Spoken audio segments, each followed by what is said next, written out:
Hello students, हम लोग करने वाले हैं class 10th science chapter number 1 chemical equations and reaction. और हम लोग टाइप्स ऑफ रिएक्शन कर रहे हैं। और आज हमारे पास फर्स्ट रिएक्शन है डिस्प्लेसमेंट रिएक्शन। तो चलिए देखते हैं क्या है displacement reaction. When an element displaces another element from its compound, a displacement reaction occurs.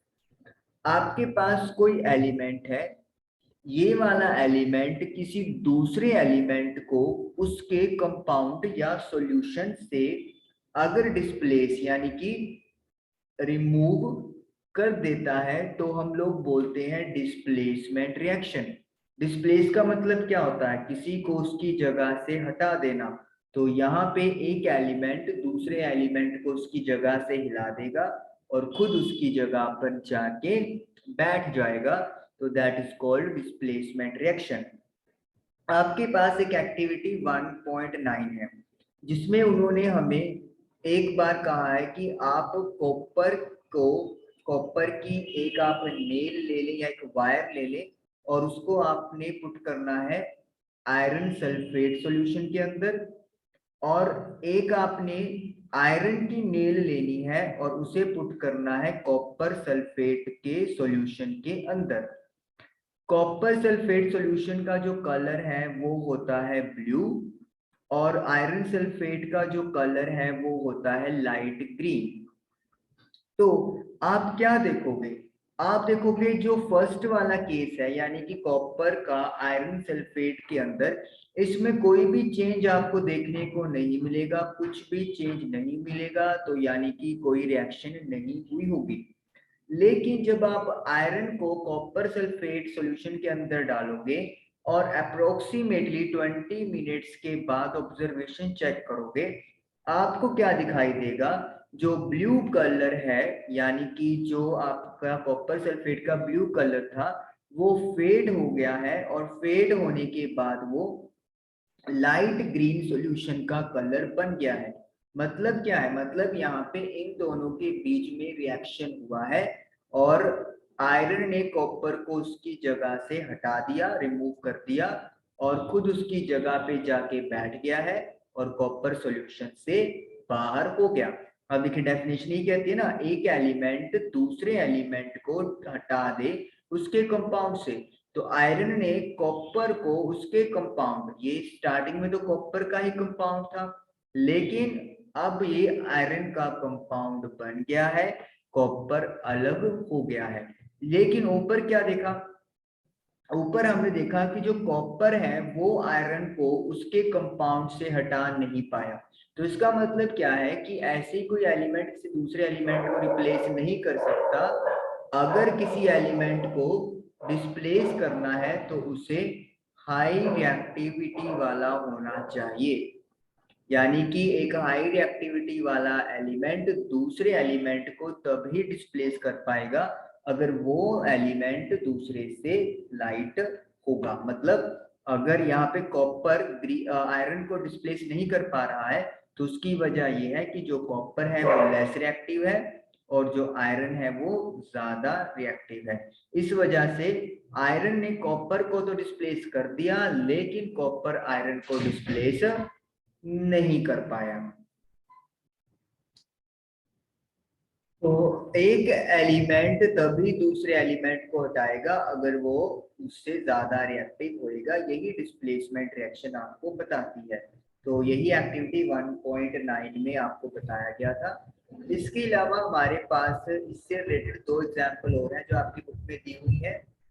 Zinc जो सॉलिड फॉर्म में है, कॉपर सल्फेट सॉल्यूशन जो एक्वस है, ये भी रिएक्शन होगी और जिंक जो है वो कॉपर को डिस्प्लेस कर देगा और खुद उसकी जगह ले जाएगा। तो इसका मतलब है जो जिंक है वो कॉपर से ज्यादा रिएक्टिव है। ये एक्टिविटी सीरीज आपको चैप्टर नंबर 3 में आ जाएगी, तो इसीलिए अभी आप लोग सिर्फ याद कर सकते हो, बाद में आप लोगों को ये प्रॉपरली पता चल जाएगा। इसी तरीके से नेक्स्ट रिएक्शन है लेड। जो ज्यादा रिएक्टिव एलिमेंट है वो सॉलिड फॉर्म में है और जिसका कंपाउंड हम लोग ले रहे हैं सॉल्यूशन वो एक्वस में होगा। तो ये लेड क्लोराइड जो एक्वस प्लस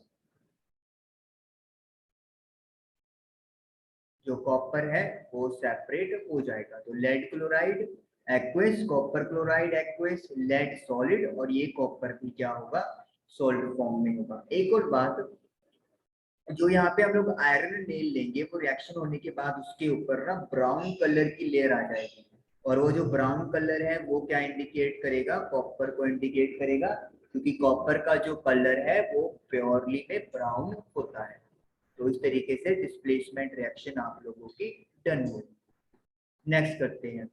नेक्स्ट है डबल डिस्प्लेसमेंट रिएक्शन। इसमें क्या है, reactions in which exchange of ions or atoms takes place between reactants are called double displacement reaction। अब ऐसी रिएक्शन जिसके अंदर एटम्स या आयंस आपस में अदला बदली हो रही है रिएक्टेंट्स के बीच में, ऐसी रिएक्शंस को हम लोग डबल डिस्प्लेसमेंट रिएक्शन बोलते हैं। एग्जाम्पल देके आपको समझाता हूं, आपको समझ में आएगा, और साथ में एक्टिविटी 1.10 भी कवर हो जाएगी। हमने सोडियम सल्फेट का सॉल्यूशन लिया Na2SO4, और इसके अंदर मिक्स किया हमने बेरियम क्लोराइड BaCl2, ये भी सॉल्यूशन है। जब ये आपस में मिक्स हुए तो इंस्टेंटली हमें देखा कि एक बनेगा आपका बेरियम सल्फेट जो कि सॉलिड फॉर्म में होगा, और एक बनेगा आपका सोडियम क्लोराइड NaCl, और वो भी एक्वस फॉर्म में होगा। तो अब आप देखिए यहाँ पे हुआ क्या, सोडियम की जो बॉन्डिंग है वो सल्फेट के आयंस के साथ है, और बेरियम की जो बॉन्डिंग है वो क्लोराइड या क्लोरीन के एटम्स के साथ है। लेकिन रिएक्शन होने के बाद क्या देख रहे हैं, बेरियम जो है वो सल्फेट के साथ जुड़ गया है, और जो Na है यानी सोडियम है वो क्लोराइड के आयंस के साथ अटैच हो गया है। तो इसका मतलब क्या है, केटाइंस और एनाइंस आपस में इस रिएक्शन में एक्सचेंज हो गए हैं, और इस रिएक्शन को या ऐसी रिएक्शन को डबल डिस्प्लेसमेंट बोलते हैं। देखिए यहाँ पे भी तो डिस्प्लेसमेंट ही हो रही है, एक एलिमेंट दूसरे एलिमेंट को हटा रहा है, लेकिन डबल क्यों बोला, क्योंकि अब यहाँ पर दो एलिमेंट इन्वॉल्व हो गए हैं जिन्होंने एक दूसरे की जगह ले ली है सॉल्यूशन या कंपाउंड के अंदर। अगर डिस्प्लेसमेंट की बात करें तो वहां पर तो सिर्फ एक सॉल्यूशन था और एक प्रॉपर एलिमेंट था, लेकिन यहाँ पे क्या दिखाई दे रहा है आपको, देखिए एक बार, यहाँ पे आपको ये दिखाई दे रहा है कि दोनों के दोनों ही कंपाउंड है रिएक्टेंट में, या दोनों ही एज अ सॉल्यूशन फॉर्म में हमने लिए हुए हैं। तो इसमें जो एलिमेंट्स हैं वो अपने डिस्प्लेस हो रहे हैं, तो डबल डिस्प्लेसमेंट इसको बोलते हैं। जो बेरियम सल्फेट है वो यहाँ पे पानी में सोल्यूबल नहीं होगा, तभी यहाँ पे सॉलिड फॉर्म लिखा है, और इसे हम लोग प्रेसिपिटेट बोलते हैं, और इस प्रेसिपिटेट का जो कलर है ये वाइट होता है। तो ये आपके पास डबल डिस्प्लेसमेंट रिएक्शन की एक्टिविटी 1.10 की इक्वेशन हो गई। इसके अलावा एक और डबल डिस्प्लेसमेंट रिएक्शन है जो एक्टिविटी 1.2 में आई थी, आप में से कुछ को याद भी होगा। लेड नाइट्रेट का सॉल्यूशन लिया था आप लोगों ने, पोटाशियम आयोडाइड का सॉल्यूशन लिया था, और रिएक्ट करवाया था तो लेड आयोडाइड और साथ में पोटाशियम नाइट्रेट भी हमें मिला। तो बैलेंस करने के लिए हम लोग इक्वेशन को ऐसे लिख देंगे, जो लेड आयोडाइड था वो सॉलिड फॉर्म में था, और पोटाशियम नाइट्रेट एक्वस फॉर्म में था। तो जो लेड आयोडाइड है इसका जो कलर है वो येलो होता है, येलो प्रेसिपिटेट या पीपीटी भी लिख देते हैं। तो आप देख सकते हो यहाँ पर भी क्या हुआ, लेड का जो बॉन्ड NO3 के साथ था अब प्रोडक्ट में वो आई के साथ हो गया, और के की जो बॉन्डिंग है वो नाइट्रेट के आयंस के साथ हो गई। तो अदला बदली हो रही है, एक्सचेंज हो रहा है, और इसे we call double displacement reaction.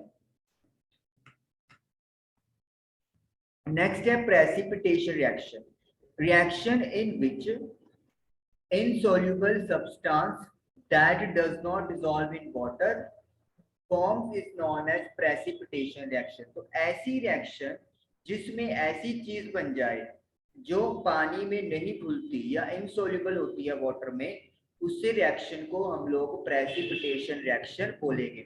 जैसे अपन ने डबल डिस्प्लेसमेंट की दो एग्जांपल देखी, उसको दोबारा रिकॉल कर लेते हैं। Sodium sulphate plus barium chloride, product में बना barium sulphate and sodium chloride. तो सोडियम क्लोराइड तो एक्वस फॉर्म में था, वाटर में सोल्यूबल था, लेकिन बेरियम सल्फेट सॉलिड रहा और हमने देखा कि इसका कलर व्हाइट था, पीपीटी। तो इसका मतलब है कि इस रिएक्शन को हम लोग प्रेसिपिटेशन रिएक्शन भी कह सकते हैं। मतलब इस रिएक्शन के दो नाम हो गए, एक प्रेसिपिटेशन रिएक्शन क्योंकि प्रेसिपिटेट बन रहा है, और डबल डिस्प्लेसमेंट क्योंकि एक्सचेंज ऑफ आयंस या एटम्स हो रहा है रिएक्टेंट के बीच में। हर उस रिएक्शन को प्रेसिपिटेशन रिएक्शन आप बोल सकते हो जिसके अंदर एक या एक से ज्यादा प्रेसिपिटेट बनते हैं। तो मतलब अगर प्रेसिपिटेट बन गए तो simply you can call that reaction is precipitation reaction. अगर मैं डबल डिस्प्लेसमेंट की बात करूं दूसरी रिएक्शन की, जिसमें लेड नाइट्रेट अपन ले रहे थे, PbNO3 प्लस पोटाशियम आयोडाइड, तो यहाँ पे क्या हो रहा था, लेड आयोडाइड के जो सॉलिड फॉर्म में था उसके येलो पीपीटी बनते थे और साथ में एक्वस पोटाशियम नाइट्रेट भी बन रहा था। लेकिन इसे भी आप वहां प्रेसिपिटेशन बोल सकते हैं क्योंकि पीपीटी तो यहाँ भी बन गया है ना। अब आप सोच रहे हो कि हर डबल डिस्प्लेसमेंट रिएक्शन फिर तो पीपीटी रिएक्शन हो गया, ये गलत है, ये बात बिल्कुल सही नहीं है। अगर मैं एक और आपको यहाँ पे DDR यानी डबल डिस्प्लेसमेंट रिएक्शन लिख के बताऊं, जैसे NaOH sodium hydroxide plus HCl hydrochloric acid, तो NaCl प्लस H2O। Na ने अपनी बॉन्डिंग Cl के साथ कर ली और H ने अपनी बॉन्डिंग OH के साथ कर ली, तो ये भी अदला बदली हो गया। लेकिन यहाँ पे कोई पीपीटी बना, यहाँ पे कोई पीपीटी नहीं बना। तो इसका मतलब है हर double displacement reaction PPT reaction हो ऐसा जरूरी नहीं है। तो आपका जो ऐसी बहुत सारी रिएक्शंस हैं जो डबल डिस्प्लेसमेंट तो होती हैं लेकिन प्रेसिपिटेशन रिएक्शन नहीं होती। तो कहने का मतलब यह है कि वही डबल डिस्प्लेसमेंट रिएक्शन को प्रेसिपिटेशन रिएक्शन बोलेंगे जिसमें प्रेसिपिटेट बन रहा होता है। And what is precipitate? ऐसा सब्सटेंस जो वाटर में इनसोल्यूबल यानी कि पानी में नहीं घुलता है। Okay, next is oxidation and reduction. Now what is oxidation? तो यहाँ पे जो मैंने क्या किया है, आपको दो हिस्सों में इसको डिवाइड कर दिया है ताकि डिफरेंस भी मतलब एक तरह से अपने हो जाए और जो डेफिनेशन है वो भी हम लोग रीड कर लें। तो देखिए what is oxidation? A substance gains oxygen, एक सब्सटेंस है जो ऑक्सीजन को गेन करता है। यहाँ पे लिखा हुआ है रिडक्शन में सब्सटेंस गेन्स ऑक्सीजन, ये गलत है, कॉपी पेस्ट ही गलत कर दिया। ये है सब्सटेंस लूजेस ऑक्सीजन, यहाँ पे आएगा गेन और यहाँ पे भी आएगा गेन। चलिए सही करना है, आप लोगों ने इसको करेक्ट कर लेना है।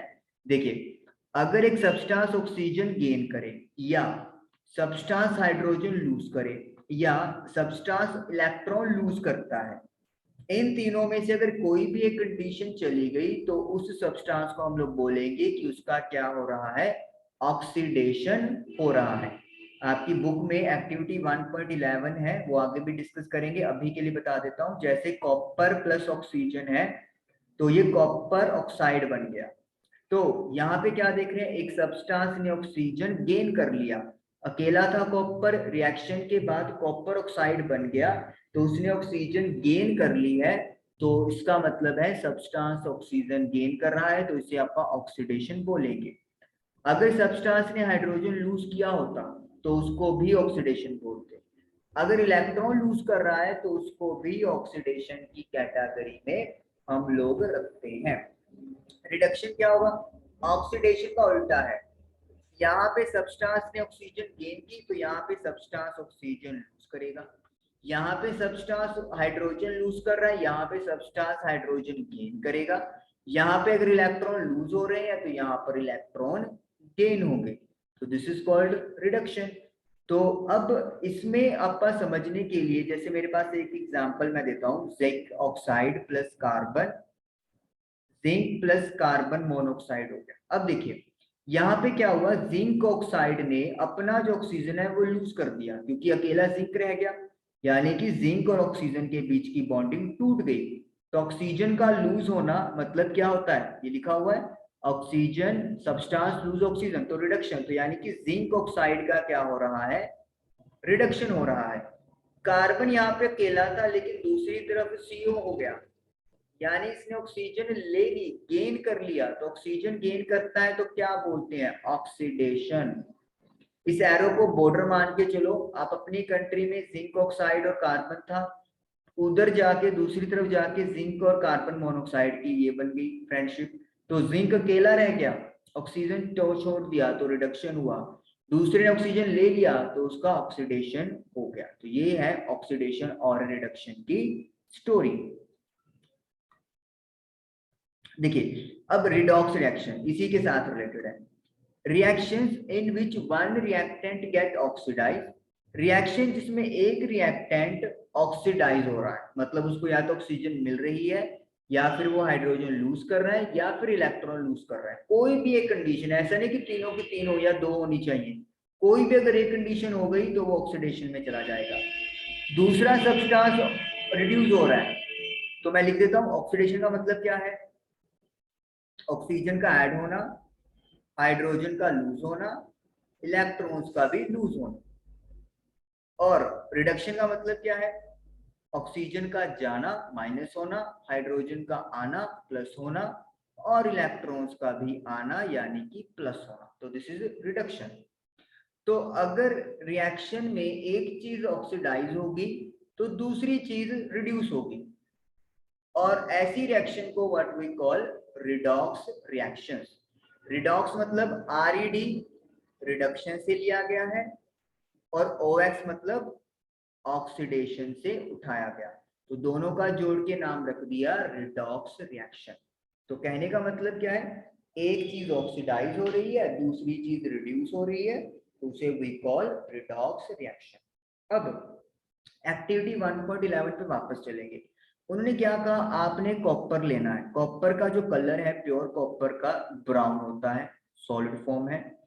इसको आप बर्न करेंगे, in the presence of oxygen करेंगे जो गैस स्टेट होगी, और ये सब्सटेंस बना देगा कॉपर ऑक्साइड सॉलिड फॉर्म, यानी कि लेयर आ जाएगी ऑक्साइड की जिसे we call copper oxide, balance कर देंगे। और इस कलर का, इस लेयर का जो कलर है इट विल बी ब्लैक। तो ब्राउन से सरफेस क्या हो जाएगा, ब्लैक हो जाएगा, क्योंकि अब वो कॉपर नहीं रहा, अब वो कॉपर ऑक्साइड हो गया है, उसके ऊपर ऑक्सीजन की एक लेयर आ गई है, that is why it's called copper oxide, black colour का हो गया। ओके, ये तो हो गया आपके पास एक्टिविटी 1.11 की रिएक्शन। अब एक रिएक्शन हमें और दी है, कहते हैं कि कॉपर ऑक्साइड को अगर आप हाइड्रोजन गैस इसकी सरफेस से पास करवा दो, क्या पास करवाना है हमने, जो आपका कॉपर ऑक्साइड है उसको अपने हाइड्रोजन गैस पास करवानी है, तो क्या होगा, कॉपर और ऐसे ये रिएक्शन मिलेगी, कॉपर अकेला रह गया और ऑक्सीजन हाइड्रोजन के साथ चला गया। अब पिछली रिएक्शन भी लिख देते हैं क्योंकि ऑक्सीडेशन रिडक्शन की तो बात ही रह गई वहां पे। अब यहाँ पे क्या चीज है, यहाँ पे ये चीज है कि कॉपर ने ऑक्सीजन गेन कर लिया, तो इसका मतलब है जो कॉपर है उसका क्या हो रहा है, ऑक्सीडेशन हो रहा है। याद रखिए किसका ऑक्सीडेशन हुआ है किसका रिडक्शन हुआ है, वो सारे जो आपके पास आंसर बनेंगे वो रिएक्टेंट साइड वाले बनेंगे। मतलब अगर मैं बोलूं कि कॉपर ऑक्साइड का ऑक्सीडेशन हो रहा है तो ये बिल्कुल गलत है, जमा गलत है। कॉपर ऑक्साइड का थोड़ी ऑक्सीडेशन हुआ है, ऑक्सीडेशन होके वो तो कॉपर ऑक्साइड बना है, ऑक्सीडेशन तो कॉपर का हुआ है। तो फिर अपन ने पिछला अभी ये पढ़ रहे हैं कि दूसरा सब्सटेंस रिड्यूस होगा, तो रिड्यूस कौन होगा, अगर कॉपर ऑक्सीडेशन में जा रहा है तो दूसरा रिएक्टेंट है ऑक्सीजन, उसका क्या होगा यहाँ पर रिडक्शन होता है। अब इसी तरीके से इस रिएक्शन में आ जाइए, कॉपर ऑक्साइड था, कॉपर में बदल गया, तो ऑक्सीजन किसने लूज की? कॉपर ने थोड़ी लूज किया है, कॉपर ने तो लूज करने के बाद प्रोडक्ट बनाया, तो कॉपर ऑक्साइड जो है उसका रिडक्शन हुआ है। तो रिडक्शन किसका हुआ? कॉपर ऑक्साइड का कॉपर के अंदर। और हाइड्रोजन क्या हो गया? वाटर में कन्वर्ट हो गया। तो इसका मतलब है किसका ऑक्सीडेशन हो रहा है? वाटर का? बिल्कुल नहीं, हाइड्रोजन का ऑक्सीडेशन हुआ है। हाइड्रोजन अकेला था, उसने ऑक्सीजन गेन कर ली। अब देखो, रिडक्शन हो रहा है एक का, दूसरे का ऑक्सीडेशन हो रहा है, तो इसको वी कॉल रिडॉक्स रिएक्शन। तो मतलब कभी भी अकेला ऑक्सीडेशन या कभी भी अकेला रिडक्शन आपको मिल ही नहीं सकता, दोनों चीजें साइमल्टेनियसली चलती हैं, और इसीलिए रिएक्शन को क्या बोलते हैं? रिडॉक्स रिएक्शन बोलते हैं। ओके, हमारे पास दो एग्जाम्पल होती हुई है, जिंक ऑक्साइड प्लस कार्बन, हालांकि ये हम लोग कर चुके हैं लेकिन दोबारा करेंगे। अब जिंक ऑक्साइड ने ऑक्सीजन लूज कर दी, तो इसका मतलब है जिंक ऑक्साइड का क्या हो रहा है? यहाँ पर रिडक्शन हो रहा है। और दूसरी तरफ अगर बात करें, कार्बन ने ऑक्सीजन ले ली है, कार्बन मोनोऑक्साइड बन गया, तो कार्बन को क्या लिखेंगे कि कार्बन का क्या हो गया है? ऑक्सीडेशन हो गया है। तो ये आपका हो गया, और इस तरीके से इसको बोलते हैं redox reaction. Next one, manganese dioxide plus hydrochloric acid, manganese chloride या शायद डाइक्लोराइड भी बोलते हो, वाटर प्लस क्लोरीन। तो अब यहाँ पे देखिए क्या हो रहा है, मैग्नीज ऑक्साइड था लेकिन अब क्लोराइड बन गया, तो उसने एक साथ ऑक्सीजन लूज कर दी। क्लोरीन लिया ना लिया हमें कोई मतलब नहीं है, लेकिन जो उसके पास था ऑक्सीजन वो तो उसने उड़ा दिया ना, तो इसका मतलब इसका क्या हो गया है? रिडक्शन हो रहा है। तो जाहिर सी बात है जो HCl है, हाइड्रोक्लोरिक एसिड है, इसका क्या होगा? इसका ऑक्सीडेशन होगा। लेकिन क्वेश्चन मार्क ये है कि ऑक्सीडेशन किस में होगा? वाटर में कि क्लोरीन में कि MnCl2 में? अब देखो, हमारी बुक के अकॉर्डिंगली हम लोग आंसर लिखेंगे, HCl2 में क्या है, जो हाइड्रोजन है वो Cl से अलग हो गया और Cl अकेला रह गया, तो हम लोग कह सकते हैं कि HCl ने H लूज कर दी, हाइड्रो, ये 2 नहीं आएगा, हाइड्रोक्लोरिक एसिड ने H लूज कर दिया, और लूज ऑफ हाइड्रोजन क्या होता था? ऑक्सीडेशन होता था। तो इसीलिए आपकी बुक में ये लिखा हुआ है, जो HCl है वो ऑक्सीडाइज हो जाएगा क्लोरीन के अंदर। यानी हम लोग को चाहे वाटर का भी देख सकते हैं कि हाइड्रोजन ने ऑक्सीजन गेन कर लिया, लेकिन हम अपना आंसर अपनी बुक के अकॉर्डिंगली रखेंगे कि 4HCl ऑक्सीडाइज हुआ है Cl में। एक्चुअली यहाँ पे इलेक्ट्रॉन्स की लूजिंग और गेनिंग का क्वेश्चन आ जाता है, तो अभी वो कंसेप्ट नहीं है आपको, तो इसीलिए मैं उसमें नहीं जा रहा। ओके, मैग्नीज क्लोराइड ही यहाँ पे इसको बोला गया है, मैग्नीज, बस स्पेलिंग चेक कर लूं मैं, एम, स्पेलिंग भी कर दीजिए, MANGANESC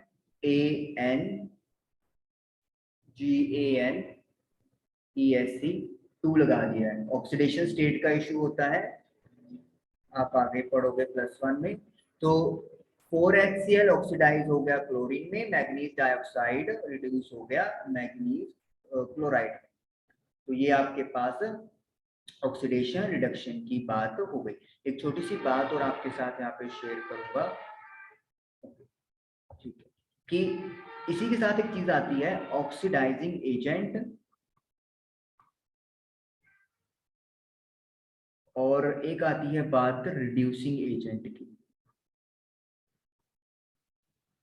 देखो, जिस चीज का ऑक्सीडेशन हुआ है, जिस चीज का ऑक्सीडेशन हो रहा है, वो एजेंट कौन सा होगा?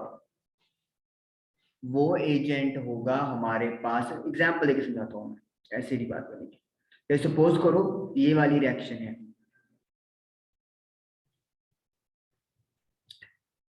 देखो, अब ऑक्सीडेशन किसका हुआ है? हाइड्रोजन का। हाइड्रोजन ने ऑक्सीजन गेन कर ली, तो हम लोग लिखते हैं कि हाइड्रोजन का क्या हो रहा है? ऑक्सीडेशन हो रहा है। तो जिसका ऑक्सीडेशन होता है वो पता है कौन सा एजेंट होता है? वो होता है रिड्यूसिंग एजेंट। बड़ी हैरानी हो रही होगी, क्यों? एजेंट क्या होता है? जो कोई काम करवाता है।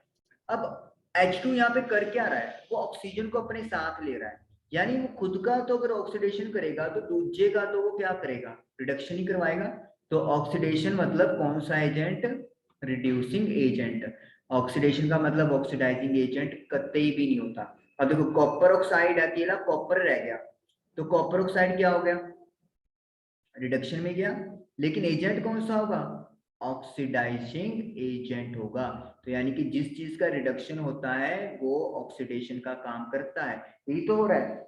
कॉपर ऑक्साइड ने ऑक्सीजन देनी है किसको, हाइड्रोजन को देनी है, तो जो वो दे रहा है वो ऑक्सीजन दे रहा है, तो इसका मतलब वो क्या करवा रहा है दूसरे की, ऑक्सीडेशन। तो फिर ये कौन सा एजेंट हुआ, ऑक्सीडेशन करवाने वाला एजेंट। तो that is why this is called oxidising agent. लेकिन खुद का इसका क्या हो रहा है, रिडक्शन।